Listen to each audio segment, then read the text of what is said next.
Good morning from our global headquarters in New York. I'm Danny Berger, Manish Cranny on assignment this morning in sunny Miami. Welcome to Bloomberg Brief. Let's set your agenda. A rift deepens. President Trump calls President Zelenskiy a dictator and warns the Ukrainian leader find a deal to end the war fast. I love Ukraine, but Zelenskiy has done a terrible job. His country is shattered, and millions of people have unnecessarily died. And you can't bring a war to an end if you don't talk to both sides. You got to talk. A deal with Beijing. Trump says a new China trade agreement may be possible. It's possible. Well, we did a great trade deal with China. We did it great for the farmers, great for manufacturers. They had to buy $50 billion worth of our product, and we were making them buy it. The problem is that Biden didn't push them to adhere to it. And the latest Fed minutes show caution on cuts and the looming debt ceiling drama. I've been really comfortable with the idea that we would take a pause and wait and see how the economy is evolving, and then use that information to guide what our policy should look like over the next several months. The third all-time high of 2024. We take a breather from those levels this morning. S&P 500 futures weaker, led lower by Russell 2000. While the U.S. did well yesterday, it was Europe's turn to feel the pain. Maybe it was tariffs, maybe it was the Ukraine comments, but Europe yesterday had its worst day of 2025. Of course, that was only down 0.9%.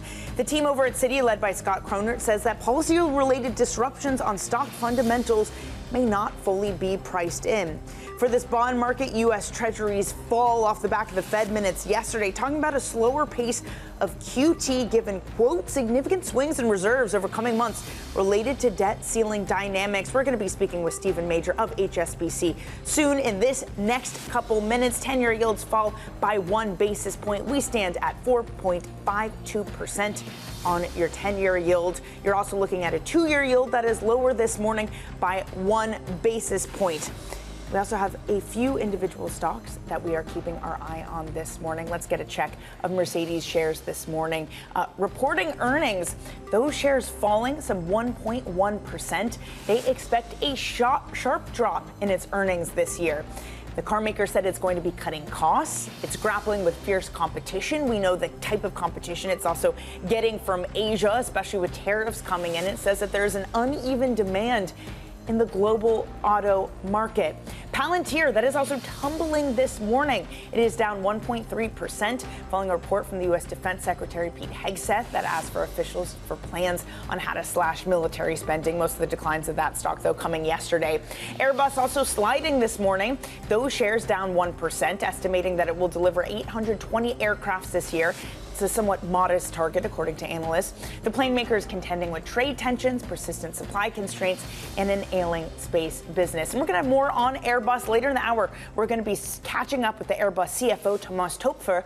And in just a few moments, we're going to be speaking to Stephen Major of HSBC. Now, speaking of Stephen Major, with bond yields across the Atlantic in both the U.S. and Europe in focus, Stephen writes, yield curve dynamics during an influx of headlines around tariffs provide indications on how bond markets may react to risk scenarios. Front-end yields remain particularly sensitive to continued near-term caution from the Fed. Longer-term negative repercussions to growth favor duration. I'm pleased to say that Stephen joins us now. He is Global Head of Fixed Income Research at HSBC. Steve, always a pleasure to have you on. Let me just speak for Manis, because I know he is very sad to miss you this morning, but shed no tears for him. He is in Miami in the warm weather. Steve, I love this quote because it is something different than many people expected this year. That is a steepening of the curve. Instead, as you point out, it is the front end that's been under pressure and a longer end reflecting concerns of growth dynamics. Should that be the playbook of 2025, or is this a temporary phenomenon as you see it? Well, thanks, Danny. Thanks, one, for having me on, and two, for reading the research. It's nice to know someone is. The point about that, no, but that quote is from something I wrote earlier this year, and I stay by it because I think the consensus position has been to go for steepening. And the reason for taking the view we have is not just to be contrarian, it's just looking at the reality that the front end is repricing to a Fed that is telling us they're on hold. And it may even have been repricing to the risk scenario of hikes. Again, it's not our baseline, but you have to factor this into the valuation. So I think that the front end yield has been pulled by that dynamic. The long end is gradually responding to weakening growth. I mean, it's not a big drop in the growth outlook, but I think the explanation for the lofty yield levels we had at the start of the year was the growth surprise more than anything else, and some of the optimism that came after the election. But as that gradually mean reverts, then the yields come down. And it is interesting that in terms of the total return that we've had on treasuries this year, I think a big piece of the attribution has come from real yields that have been going down and the curve flattening. Why shouldn't we have some of those growth expectations? Is it about the order of things we've seen from this administration? Because there was an expectation that you would see this business animal spirits come back with a better regulatory or deregulatory environment coming from the Trump administration. Yeah. No, fair enough, Danny. And a lot of that's been priced in. So coming into the election and into the inauguration, a great deal of animal spirits, enthusiasm, and that I think drove risk assets and explains why we had the Treasury yields that we did. But it also, there has to be delivery. And for me, the threat of tariffs is a growth negative. The fiscal consolidation and what that means for jobs, that's an interesting dynamic as well. And again, I think that there's even been a bit of a transition in terms of expectations recently. It's a gentle softening of the growth expectation, nothing dramatic yet, but you're well compensated, and bond yields are high. I look at the US Treasury market and think it's probably the least dirty shirt. Obviously, I've got a clean one on today for you, but you know what I'm saying. Steve, we appreciate it. I don't think you've ever joined Bloomberg or any other program for that matter with a dirty shirt, so we don't need to worry about that. I want to get to the other bond markets too, but before I get there, Peter Scheer of Academy Securities has this thesis that part of the reason treasuries have been supported, especially when you look at something like a 10-year yield, is because of the efforts of DOGE. Scott Bessent was speaking, saying that $50 billion of savings has already been found. He's going to be joining Bloomberg TV at about 7 a.m. this morning. But that has shown that they can cut some of the deficit without major economic consequences. Do you buy that at all as a factor in this Treasury market? It is a positive, but I'm not sure how big it is, Danny. If they did if they found $50 billion of savings a month, that's 600 over a year, and they're looking for trillions, really. To move the dial, given the size of the deficit, they've got to be looking at trillions, especially if they want the tax cuts.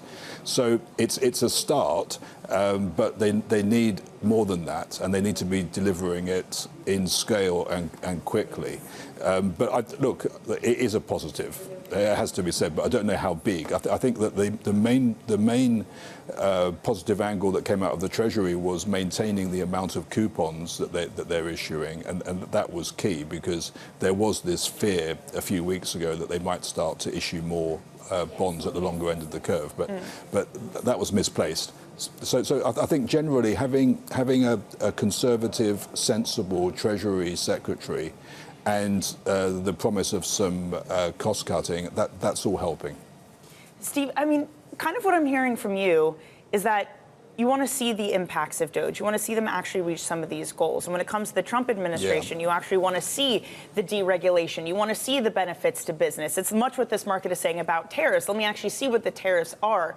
How do you trade in a market like that when there are so many unknowns and you have this unpredictable nature of Trump, which is a feature more than a bug in his policy? Yeah, you have to try and look through it, and the way we tend to look at bonds is looking at scenarios, and look, I think that you've been consistently protected by holding treasuries. The yields have come down gently, bonds have outperformed swaps, and I look at it compared to what's going on in Europe, and as I say, it seems to be a relative safe haven. Now, you're right that we have the daily announcements, and it does seem very volatile. But the Treasury market is compensating you for some of these risks, and I think that we'll find that the more radical policies that are coming from this administration are more of a threat to risky assets. And that could be equities and even eventually credit. And they certainly seem to be having an impact on overseas markets. So look at the response that's needed from other central banks to what's coming from the US, and just look at the yields on European bonds, for example. Yeah, to and how that far point, they've risen this year. Steve, you had Schnabel talking about the idea of either a pause or a halt in policy. You have this idea that there's going to be more spending to beef up Europeans' defense systems. Can you buy European bonds at all right now? There's a number of things going on. You've got the Germany election, which obviously brings into focus the debt brake. There's the Draghi plan, which was from late last year, which is looking at restructuring, and it talks of common issuance and sort of mutualization, these kind of ideas. And the need to build up defences is going to have to be funded somehow. Now, whether it's done at a more mutual level with common issuance or by individual governments is another question, and it's still too early to say. But it looks like bond markets are feeling their way to adjust to the position on the free float. So when you go from QE to QT, there's more bonds that the private sector has to take down. And now we're talking about more issuance on top of that. That tends to add to term premium on European bonds. Steve, I'm afraid we're going to have to leave it there. It's always a pleasure to have you on. Thank you so much for joining us this morning. That's Stephen Major of HSBC with the cleanest shirt in the game. Okay, coming up. Dictator. That's how President Trump described Ukrainian President Vladimir Zelenskiy while his country fends off Russia. We're going to have more on the president's comments and the reaction on your Bloomberg Brief.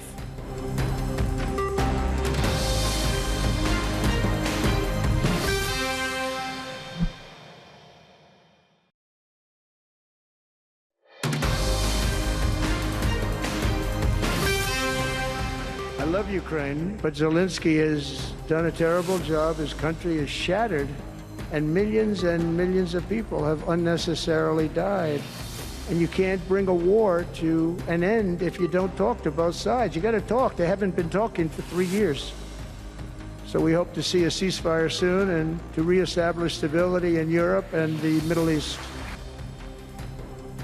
That was President Trump speaking yesterday at the FII Priority Summit in Miami. Trump's criticism of President Zelensky didn't stop there. He took to Truth Social to call the Ukrainian leader a, quote, dictator without elections. Zelensky responded, telling reporters that the approval ratings Trump cites is disinformation coming from Russia. The Ukrainian leader added that Trump, who he respects, quote, lives in a disinformation space. This also coming as Zelensky says that he'll be meeting with U.S. Special Envoy General Kellogg in Kyiv today. Joining us is Bloomberg's Brussels Bureau Chief Kevin Whitelaw. Kevin, you can even see in Zelensky's comments this careful line that so many European leaders are trying to balance because they realize they need the U.S. on side. So saying this is Russian propaganda, but also still remaining that the U.S. is its ally and that it needs it and that it's a friend. How does the careful line be trod from here? What's at stake in this very moment?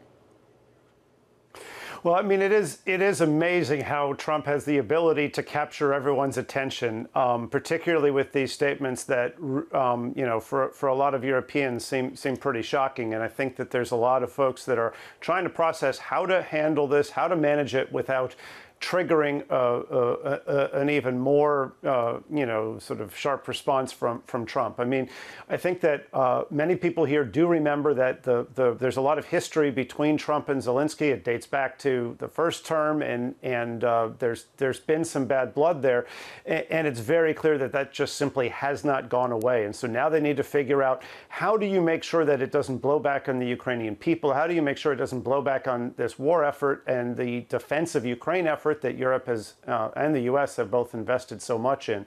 So now they are going to look for a way to remain relevant in the talks. But there is a really, really awkward point to this, which is any post-war arrangement to be remotely credible when it comes to protecting Ukraine has to include some amount of U.S. participation. And it's just not clear that Trump is going to go along with that yet. Kevin, what are we expecting in the timeline and talks and what follows from here?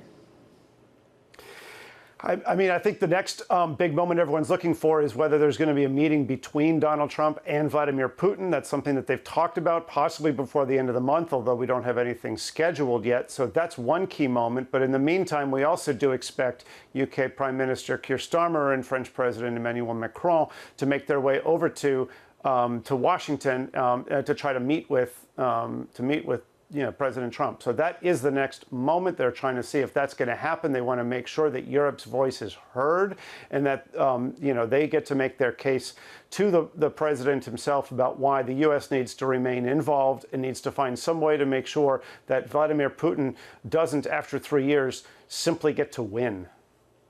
Kevin, elsewhere, Trump, in terms of making headline after headline, spoke on a possible trade deal with China. He mentioned that the last one he struck in his last term was pretty good. Kevin, I mean, this is one of the things, the additional 10% tariffs on imports from China that actually got implemented in terms of what Trump had been speaking about. What does it say that he's willing to say to reporters, we could reach a deal? I mean, look, Trump is always saying he's willing to make a deal. I think the ultimate problem that everyone's having in this is no one really knows what the bottom line is in any of these different tariff things. He has now, by this point, thrown around so many different tariff threats that it is getting hard to not only keep track of them, but to really understand what some of them are actually going to mean and how they even intersect with each other. And so ultimately, everyone, whether it's Europe, whether it's China, whether it's Canada, whether it's Mexico, is trying to figure out, is this really about cutting specific deals? Is this about saying he's able to cut a deal? Or is something else going on here, which really is about trying to reshape the way the trading system works internationally? And if it's that latter one, it's not clear that there's going to be deals that actually get rid of the threat of tariffs, but merely deals that possibly delay them. And that's what I think has people nervous as they try to figure out how to engage on this. Fair enough. Kevin, as always, we appreciate the update. That is Bloomberg's Kevin Whitelaw. And don't miss our interview with U.S. Treasury Secretary Scott Bessent. That comes in just under 2 hours at 7 a.m. Eastern, with Trump floating, giving the Doge savings to the public. Doge savings, rather. Coming up, the bar is high for Walmart as it reports earnings today. We're going to give you the lowdown on what to expect next on your Bloomberg Brief.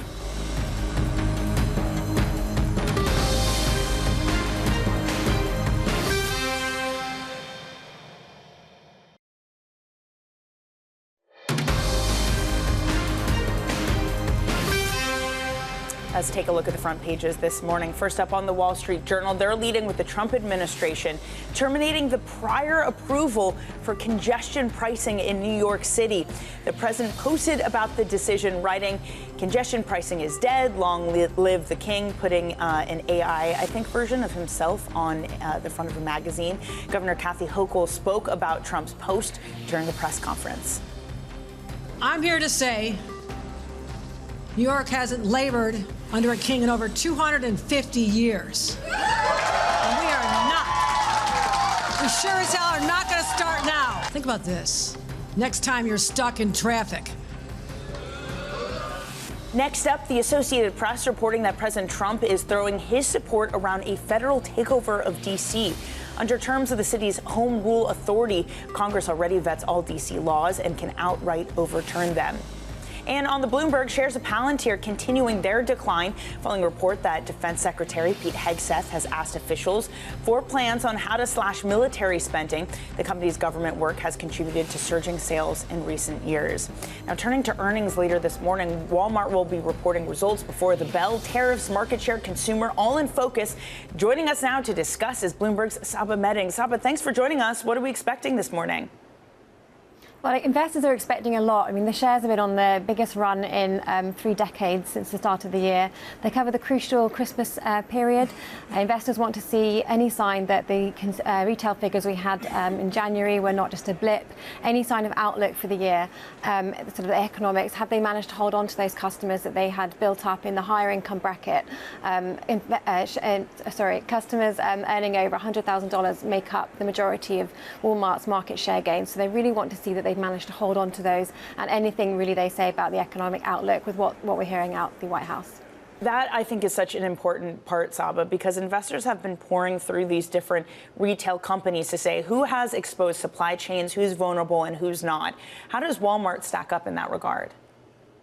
Well, Walmart's sort of relentless hunt for price means they are quite exposed to goods made overseas, whether it's like electronics, clothes, toys.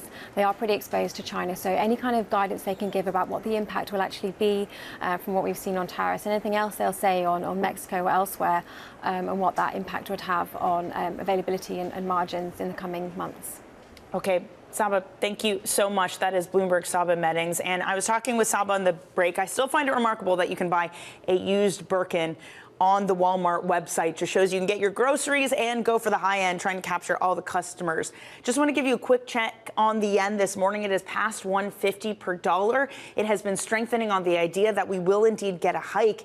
There was a meeting between the BOJ governor and the prime minister, and they did not discuss, according to the readout, any issues of having a stronger currency, which would seem to mean that they're happy to have the currency go stronger, that perhaps that means they're more willing to hike and the consequences of that. Okay, coming up, we get back to the geopolitical headlines. Their top story, Ukrainian President Volodymyr Zelenskiy calling out Trump's disinformation after the president calls him a dictator. We're going to have more on that next. This is Bloomberg.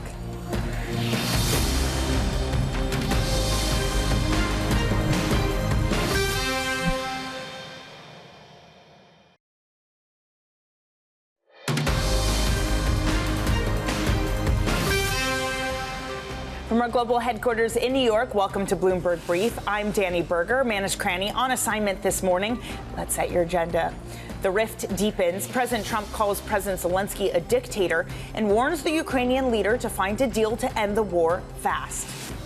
A deal with Beijing. Trump says a new China trade agreement may be possible.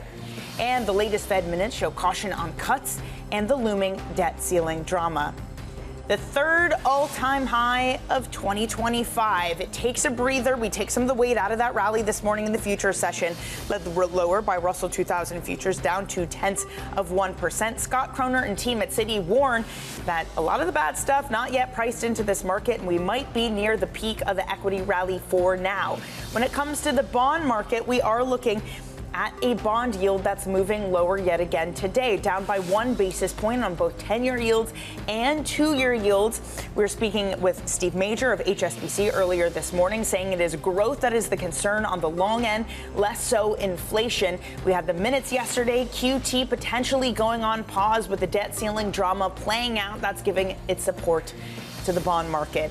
Europe, though, experiencing its worst day yesterday of 2025, down less than 1%, but nonetheless it happened, from tariffs to geopolitics weighing on this market. Now, on the point of geopolitics, President Trump had some harsh criticism for Ukrainian President Zelenskiy. He took to Truth Social to call the Ukrainian leader a, quote, dictator without elections. Trump also warned Zelenskiy to play ball with U.S.-Russia talks. The president mentioned Zelenskiy also at the FII Priority Summit in Miami. I love Ukraine, but Zelensky has done a terrible job. His country is shattered, and millions of people have unnecessarily died. And you can't bring a war to an end if you don't talk to both sides. You got to talk. They haven't been talking for 3 years. So we hope to see a ceasefire soon and to reestablish stability in Europe and the Middle East. President Zelenskiy responded, telling reporters that their approval ratings that Trump cites is disinformation coming from Russia. This also comes as President Zelenskiy said that he'll be meeting with U.S. Special Envoy General Kellogg in Kyiv today.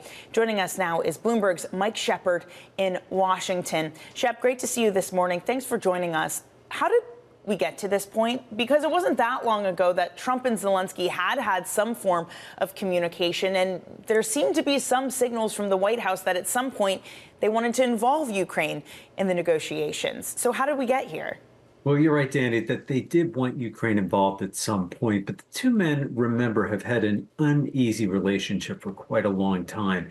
And this really has erupted over the past week or so. And it really began with Trump's call with Vladimir Putin and with Defense Secretary Pete Hegseth's comments that really reflected two Russian negotiating points, namely that NATO membership for Ukraine would really be off the table and that Ukraine would have to consider conceding territory to the east. And Crimea, those are 2 points that Ukraine really wanted to make sure were part still of the negotiating process. They didn't want to give ground before they even sat down with Russia.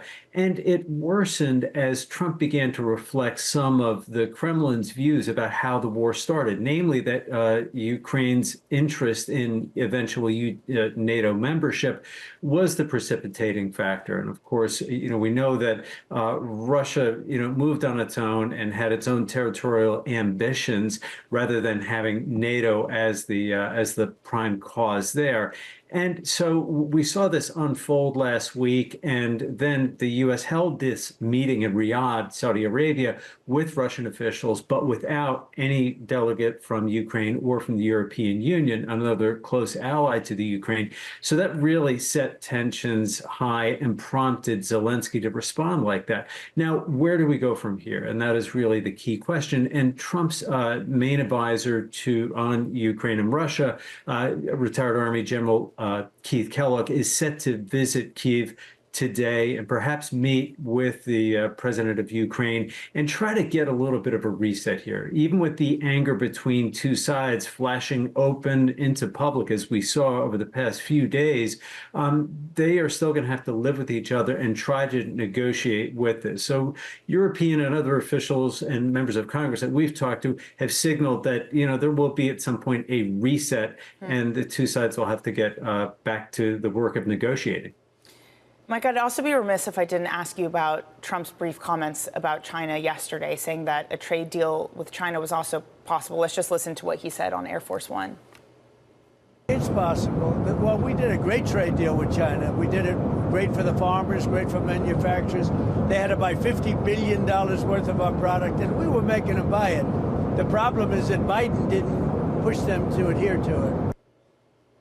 Yeah, Shep, the reality is on any other day, this would have been our lead story today, but so much else is going on. How much do we read into that? Is it an offhand remark? Do we expect some sort of deal to come with China after already imposing the additional 10% tariffs on the nation?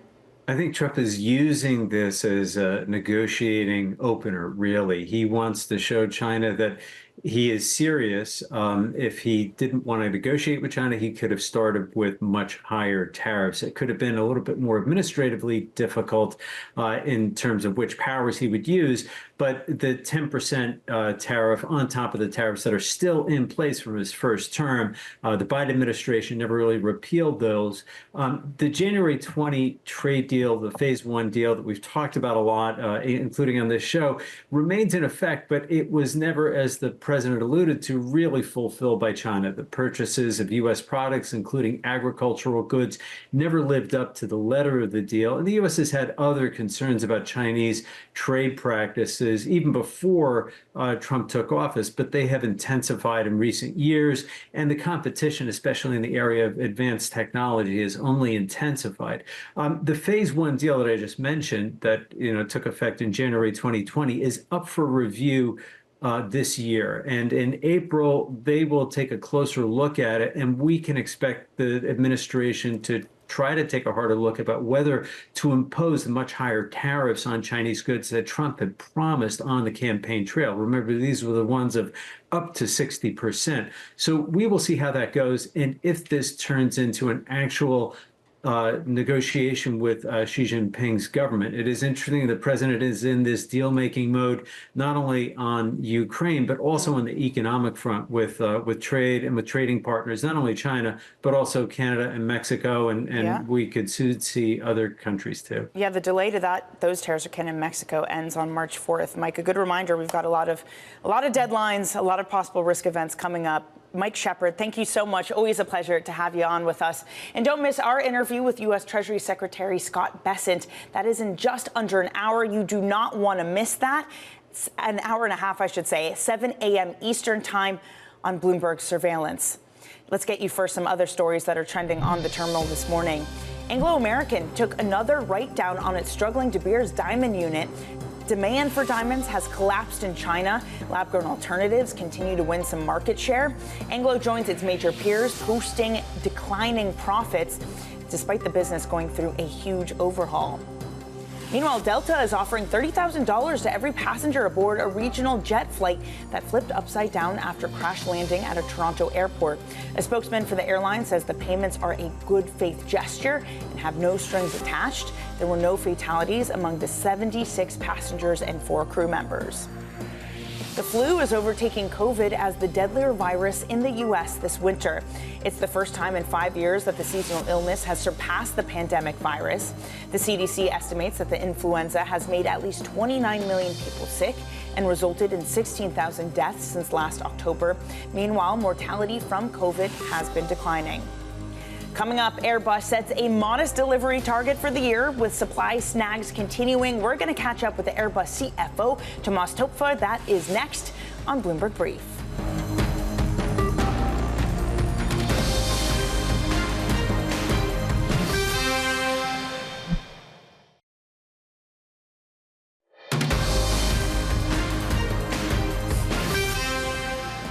It's your Bloomberg Brief. I'm Danny Berger in New York. Shares of Airbus falling after its latest earnings report. The plane maker set a modest delivery goal for the year as supply constraints persist. Now, in the upcoming edition of the Bloomberg newsletter, CFO Briefing, the team will be taking a deeper look on risks and opportunities surrounding the industry. And I'm pleased to say that editor Nina Trentman joins me now. Nina, so wonderful to have you here. And this newsletter is really great because it's such a precarious time for so many executives in the global world right now. Yeah, especially in corporate finance. Well, thank you very much for having me. I'm excited that we're having Thomas Toepfer join us, and we'll take a closer look at what's facing Airbus at this important time. I'm just saying tariffs as one theme. Just one slight theme. Well, you've given him a little tease at what he's to expect. I'm pleased to say that joining us now is the Airbus CFO, Thomas Toepfer. Thomas, thank you so much for joining us. Now, as Nina said, we'll get to some of those risks coming up, but we have to start with the earnings here and now. Some concern there on your deliveries. How far away are we from supply chain snags being resolved and getting anywhere near back to the peak of 2019? Well, I would say we're getting close to it. So first of all, I think the good news is we had a delivery target of 770 planes for 2024. We got very, very close to it with 766. So that shows we were able to deliver on what we had promised for 2024.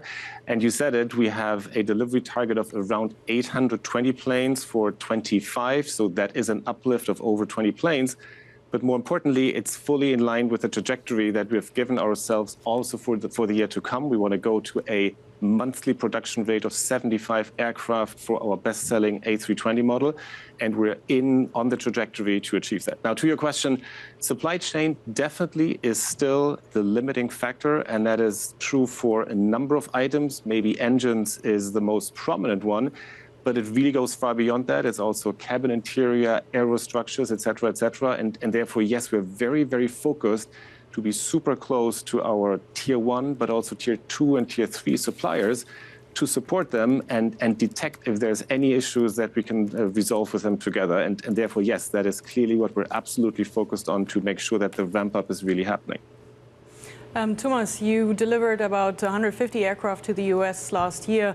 We're wondering if you're looking at what we're hearing from the White House every day from Donald Trump. What are your thoughts on Airbus level of preparation for potential tariffs, and also what are the scenarios that you're working with as you're trying to prepare for such an environment? Yes, I think, clearly it's quite difficult to prepare for a concrete scenario, but I think part of the answer is to remind you that we have a production site in Mobile, Alabama. We've got over 5,000 people in our U.S. team, and we're extremely proud of that team. So we're delivering out of the United States into the U.S. from our Mobile site. And we're not only producing the A320, but also the A220 at that site. So therefore, I would say the global footprint that we have with a very, very strong presence in the United States that we've built over the recent years is already part of the answer.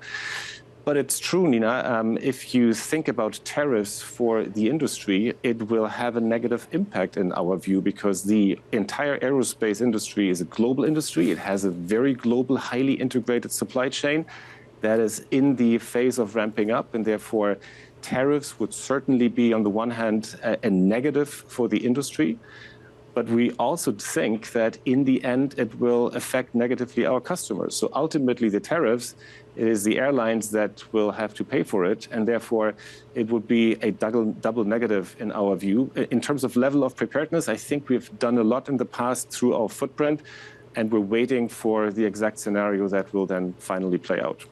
Could you expand the existing facility that you have in the U.S. in order to potentially produce more aircraft here in the U.S.? And has Airbus been in touch with the Trump administration at all?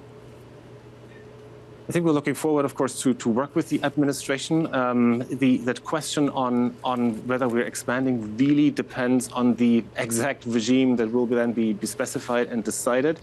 As I said, it's a highly complex and integrated supply chain, also with parts coming in from Canada, for example, in our Mobile site. So the effects really go both ways, and the question of whether it makes sense to expand it or in other ways rebalance our production really depends on what finally is decided in terms of the tariff regime. Tomas, just quickly there, I want to follow up on what Nina said. Have you spoken to the Trump administration, you or the rest of the team, in trying to work out any sort of exemptions or deals? No, I think we're not working specifically on exemptions for Airbus. We're absolutely respecting whatever will be taken in terms of decision. We're in contact, but quite frankly, I think it's really the U.S. administration who has to come to a decision. But we're clearly making our point that in our view, it's not about Airbus only, but the entire industry would not be positively affected through tariffs. Tomas, the other thing this industry has to contend with, and you especially sitting in the heart of Europe, is what it means for this new world of European defense, one in which Donald Trump calls Volodymyr Zelenskiy a dictator, and Europe feels more on its own when it comes to defense. I know you've had some snags when it comes to some of your military aircrafts, but do you see more demand? Will your defense business be growing in Europe as a result of this geopolitical moment?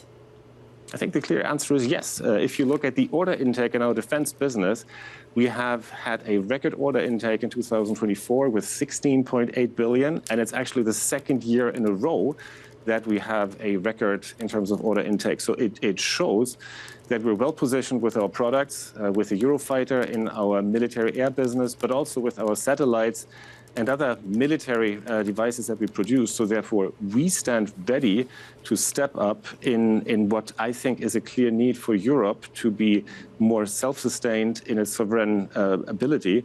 And therefore, Airbus clearly is prepared to help here. And we're also seeing good signs in terms of the order intake that we had in 2024. Thomas, you're a German working at a large European company that has a U.S. competitor. What's your outlook for the European economy and also for Germany, where we'll have elections this Sunday?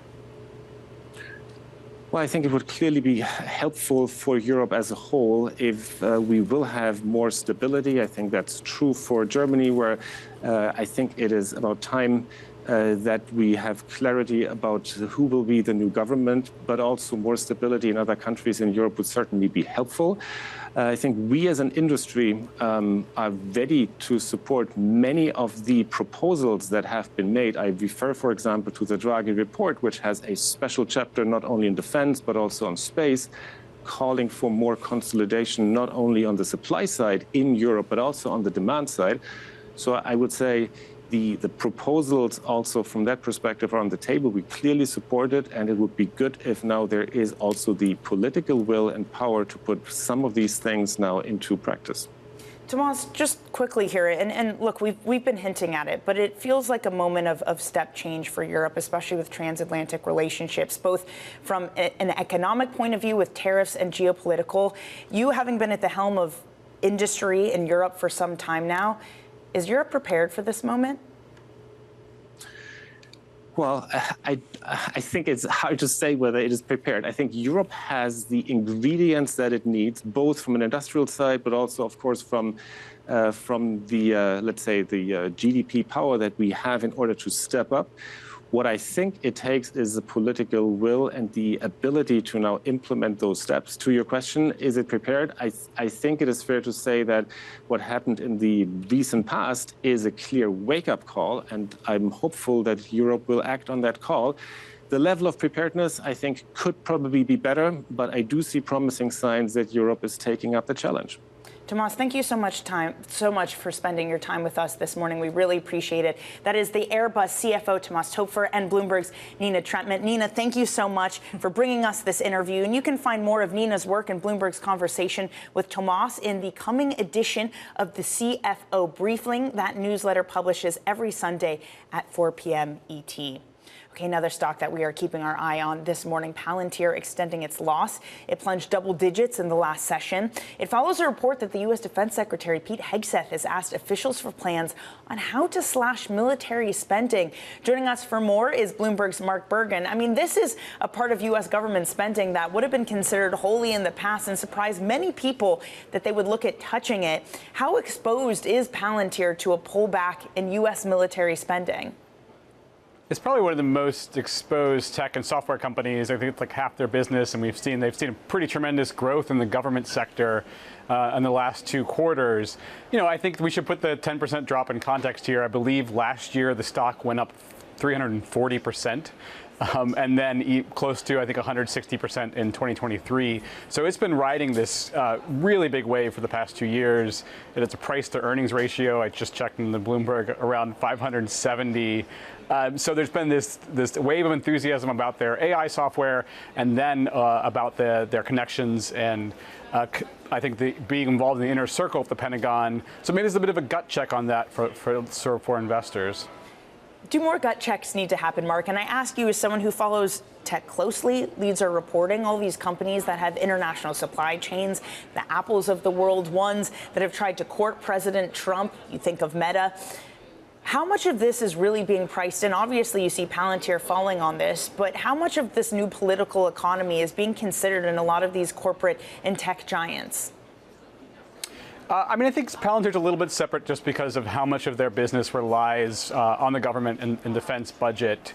I think there's certainly, the uncertainty is something that a lot of these companies talk about, and we can certainly see with the administration going with things that we thought maybe were untouchable as far as Pentagon budgets now seem to be subject to cuts. I think, Palantir is certainly positioning itself as a sort of new wave. We're building this sort of AI software and modernizing the military in a way that some of the fighter jets and earlier tankers and arsenals and a lot of the prime contractors might not be. And so that might be an advantage, and certainly a lot of investors there probably see them still as pretty well positioned, even if there are cuts to the Pentagon. Those shares down 2.5% in the pre-market after a double-digit drop yesterday. Mark, thank you so much. That is Mark's Bergen. That is Bloomberg's Mark Bergen, and you are watching Bloomberg.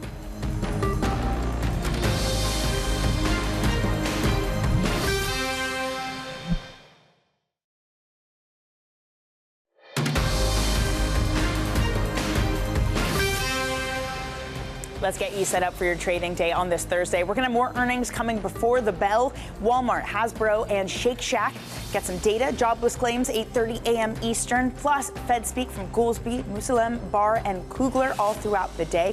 A quick check on Alibaba, citing growth fueled by AI. You want to trade a little bit of AI. It is up 4.2% in the pre-market trade for its ADR. Now, the event to watch out for today, it is our interview with U.S. Treasury Secretary Scott Bessent. That happens in just over an hour's time, 7 a.m. Eastern on Bloomberg Surveillance. They will be sitting down with the Treasury Secretary for some time. Again, tune in for that one. The surveillance team will take it from here. That's it for Bloomberg Brief, and happy Tuesday to you.